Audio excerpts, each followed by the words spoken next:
Hello, everybody. Hope you're well. Back with you today to talk about natural law. It's something that you probably hear or have heard a lot about in recent times because, with the world being so chaotic as it is, a lot of people are looking at natural law and common law as a way to battle the system and to work their way around legalism and certain language that seems to be built around a maritime system that's not really for a lawful way of being, more about a legal way of being, and there is a difference. But I wanted to talk a bit more about the deeper current and understanding of natural law today, because a lot of people are using it to resist control, resist corrupt systems, and obviously I understand that because there's a lot of that going on the planet today. There's a lot of corruption, but what I feel is that in that many people are seemingly going ahead with one of their hands tied behind their back because they're only looking at it from one direction rather than understanding how they work with law. Because the thing about natural law is it's not something that you just have on paper or use to defend yourself in a courtroom.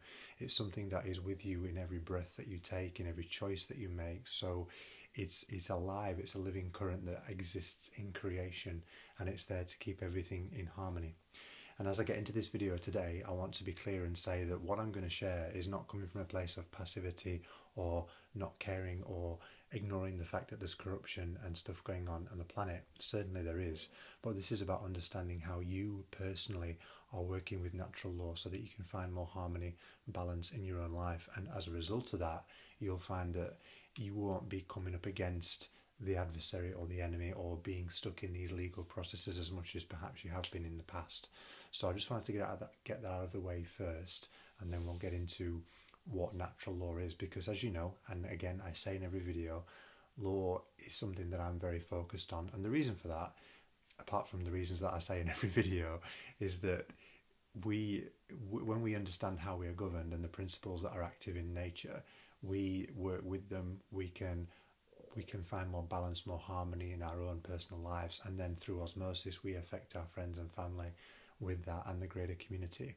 And I know a lot of people, you know, when some of my videos it might come across that I'm speaking in pipe dreams and things that are unachievable, but I speak to the individual because I understand that when the individual changes, the world changes by proxy. So it's not about getting everyone else to do it. This is about you looking at your own personal experience and how when you find more balance, the world finds more balance. Because at the end of the day, natural law is there to create balance. It's there to make sure that harmony exists in nature.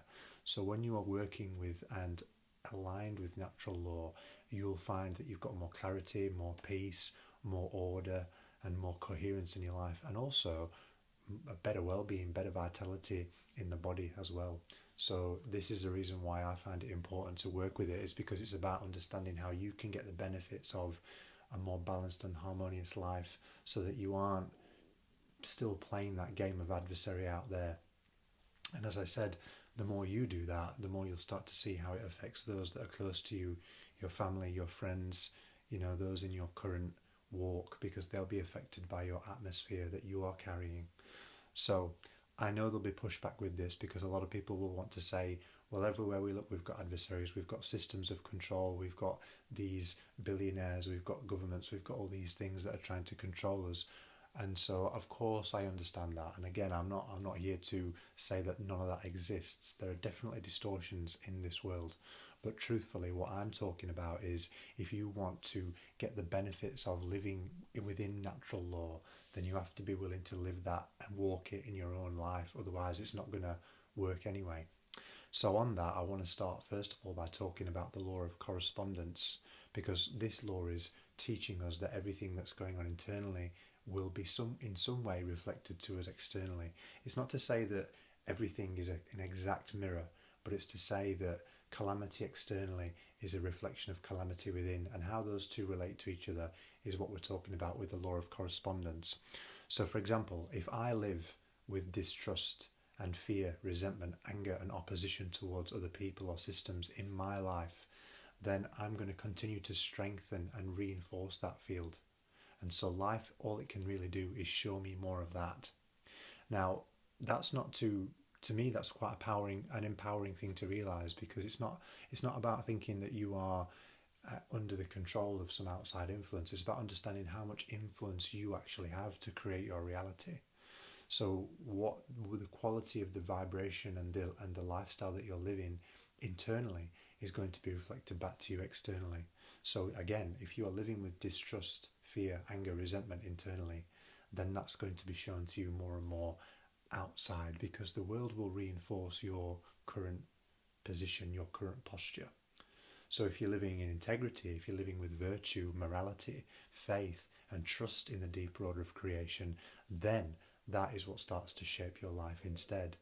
So you could say this is how you're starting to build your own algorithm. I'll use that terminology because we all know how YouTube and social media will reflect back to us the kind of things that we are interested in or thinking about. And the world is no different, because the internet is basically just a man-made digital network which reveals to us in correspondence how we work through consciousness and our connectedness to each other through the field. So the internet is just an external mirror of the inner connectedness that we all share. So that's again the law of correspondence. So you are building your own algorithm by the kind of narratives, beliefs, behaviors that you are involved in. So again, what kind of behaviors do you want to be involved in? Because if you're involved in hatred and anger and resentment and judgment, the world can only show you more of that. And as I said, that's an empowering thing to realize, because it means that you do have a choice to alter how your life is panning out, and by association, how other people's lives pan out as well. So in that, the law of one also really matters here. And as I've mentioned in other videos, we know deep down that we're all one. This law is written on our conscience and on our heart, as all the natural laws are, by the way. So what happens when I live with the idea of enemy or adversary or conflict in my life? My body takes that on, because what I do to the one, I do to what I do to the whole, I do to myself, and what I do to myself, I do to the whole. That's the law of one, because there's really only one of us here. So everything that I'm doing affects the entire field.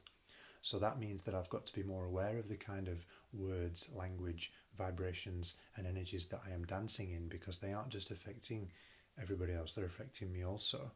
So if I'm carrying bitterness, if I'm carrying resentment, if I'm carrying rage, what eventually happens over time is that becomes compressed. It starts to crystallize, and it becomes matter, form in my body, which we could call disease. A lot of people are, in the self-help, spiritual, and well-being world are obsessed with parasite cleansers, but a lot of people don't look at the law of correspondence there and understand that parasites, really, you could think of them more as companions, because if I'm seeing the enemy outside, if I'm always focused on the enemy and being attacked from the outside, that's going to manifest itself in my body. So these parasites become companions, and they're there through resonance.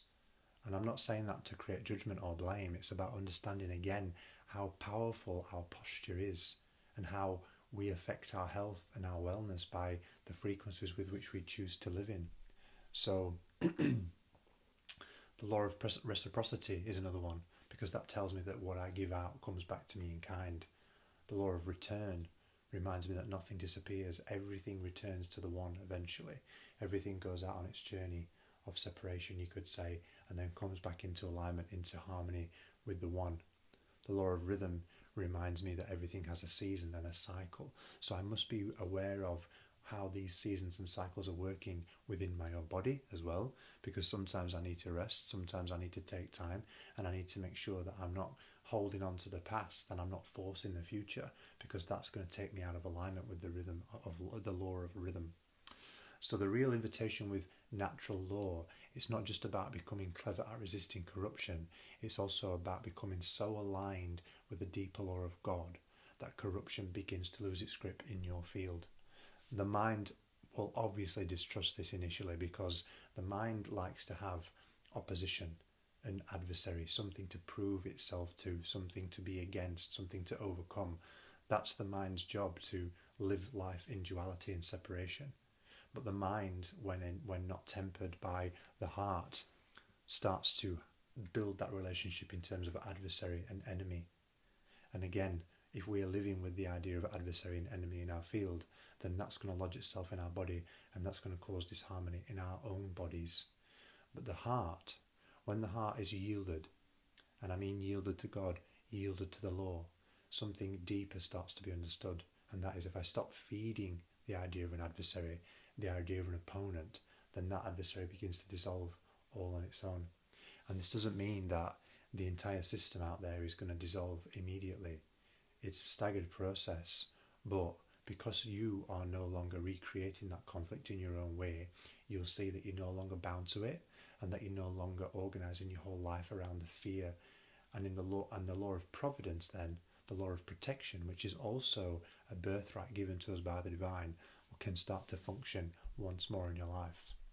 And the deeper realization that comes from all of this is, because a lot of people who are in this space are trying to find sovereignty and freedom from a system that they feel is oppressing them. But the deeper revelation is that freedom is not something that you need to win or get back from some system. Freedom is something that you are already standing in by virtue of the fact that you already belong to the only sovereign that can exist, God the Most High. So the way that I work with people is helping them see how they are working with the laws, especially when they've got ailments and things going in the body. Because if you are out of alignment with a certain law and you don't know it, then it might start to create compression, crystallization in the body, and then things start to rise up. So it's key to understand how you're working with the law, especially if you've got some mental, physical, emotional imbalance going on. It's always going to come back to a law that's not in harmony. And again, not through punishment, but just through understanding that the laws are there for alignment. They're not there. It's not about opposition. Ultimately, we have to remember that the laws are not about opposition. They've always been about alignment. So when you stand deeply enough in that truth, corruption starts to lose its grip altogether, and then it's just you and the law. So natural law, common law, the way that we're using these to understand the system is great, but as I said, a lot of people have one arm tied behind their back because they're only looking at how they relate to these things in terms of dialogue with legal systems and systems of control and oppression. But if you understand how you are working with the law and you work with the law, then you'll find that your life reorients itself around that, and the amount of conflict and problems that you have with people and systems starts to dissipate, because the law is there to keep you in rhythm. The law is there to keep creation in rhythm, in balance, in harmony. And when you start working with it, you'll find more of that in your life. I know it's not always easy because, again, the mind likes the adversary. But when you commit to it, when you really commit to living lawfully, life shows you the fruit of that. And life can be very simple, life can be very easy. And all of a sudden, you're not in that marketplace of feeling like you're being coerced or pushed into some choice that you don't want to make. Life just gives you what you need in every moment. As I said, this is the law of providence and the law of protection that is given to us as a birthright by the divine. The Lord's Prayer is a perfect example. Give us this day our daily bread. Not, again, as I've just said before, not as a question, not as a plea, but as an affirmation.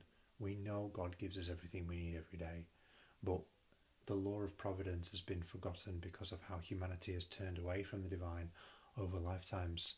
And I will do another video which speaks to the chronology of that story and how we have over lifetimes forgotten and turned away from the divine because we've chosen to trust in our own knowing and our own need for survival and safety and grabbing and holding, versus trusting that everything we need will be given to us in the moment. Because when we truly live in that faith, that reveals itself to us, and that's how the law works. So the most important thing that I want to impress with this message today is that natural law is not about the way that you are relating to the outside world. It is in some degree, but it's also important to look at how you are working with the law in your own way. Because if you live a life of faith, if you live a life of trust, if you live a life of grace, that's what you will see out here. And again, it's not about getting everyone else to do it. It's about trusting that the law never fails.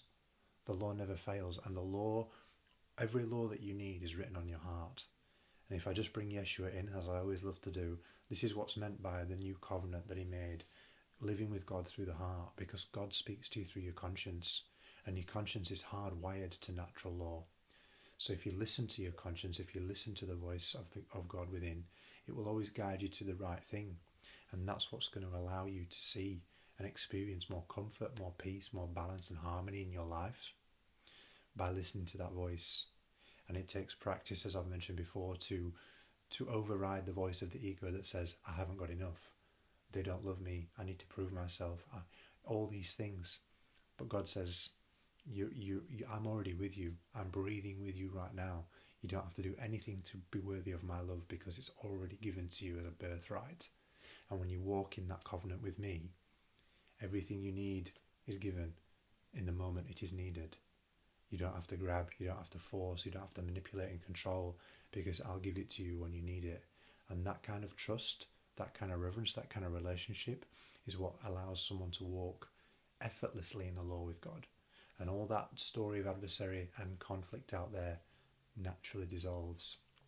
So as I said, I'll come back on another video and talk about how humanity has lost its way over generations by turning away from the law, and how reorienting ourselves towards God and living with the law is going to bring us back into harmony, individually and collectively, because Yeshua, Jesus, that's what he came to instill, the law, to be a walking embodiment of it so that we could see how to do that. So if you just read his words, if you just listen to stories about Jesus and what he said, that's enough, because that's going to help you walk rightly with the law. He was called in the Bible, I don't know the exact wording, but a priest of the Melchizedek order. Melchizedek is just the lawful pattern of creation, essentially, that speaks through law, so that there's no emotion that gets in the way. There's just, this is how the law works. Jesus came to add warmth, texture, love and heart to that, so that it could reach the human being. But beyond the human being, the law just is the law. It doesn't fail. It's not selective morally. It just does what it does. Cause and effect is cause and effect regardless of who puts the causes out. So when we know this, we understand that law is impersonal. It's not working to punish or control or manipulate anybody. It simply works to keep nature in balance. And when you work with it, you find more balance in your own life.